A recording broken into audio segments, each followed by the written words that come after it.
കേരളത്തിന്റെ സാമ്പത്തിക സ്ഥിതി വ്യക്തമാക്കുന്ന ധവളപത്രം UDF തയ്യാറാക്കിയത് AI സഹായത്തോടെയാണെന്ന് മുൻമന്ത്രിയും CPIM കേന്ദ്ര കമ്മിറ്റി അംഗവുമായ doctor TM Thomas Isaac.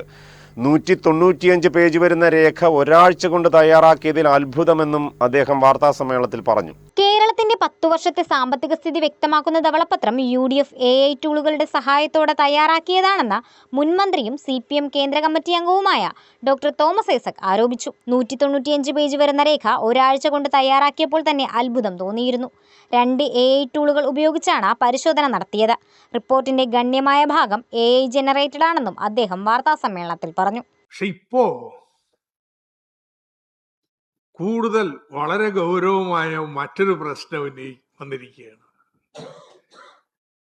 Finance ഡിപ്പാർട്ട്മെന്റിലെ secret സെഷനിലെ data അടക്കം AI പ്ലാറ്റ്ഫോമുകൾ ഉപയോഗിച്ചിട്ടാണ് വിശകലനം ചെയ്തിട്ടുള്ളത്. ഈ 195 പേജ് വരുന്ന ഇത്രയും വലിയൊരു രേഖ ഒരാഴ്ചയിൽ താഴെ സമയം കൊണ്ട് തയ്യാറാക്കിയപ്പോൾ തന്നെ നമുക്ക് അത്ഭുതം തോന്നി. ഇതെങ്ങനെയാണ് തയ്യാറായി എന്നുള്ളത്. ഇപ്പൊ ഇൻഡിപെൻഡന്റ് വെരിഫിക്കേഷൻ,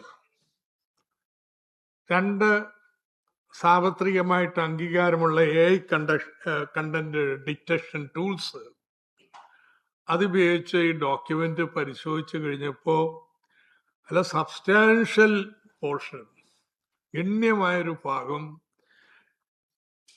AI ജനറേറ്റഡ് ആണ്.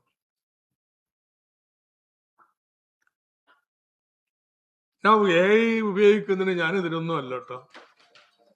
അതിന് ആധുനിക കാലത്ത് അങ്ങനെ നിലപാടേ എടുക്കാൻ പറ്റൂല. പക്ഷെ ഒരു പ്രശ്നമുണ്ട്. ഈ സീക്രട്ട് സെക്ഷനിലെ അടക്കമുള്ള ഡേറ്റ എല്ലാം പബ്ലിക് ഡൊമൈനിലാണെന്ന് അവരുടെ പ്ലാറ്റ്ഫോമിലേക്ക് കൊടുക്കുകയാണ്.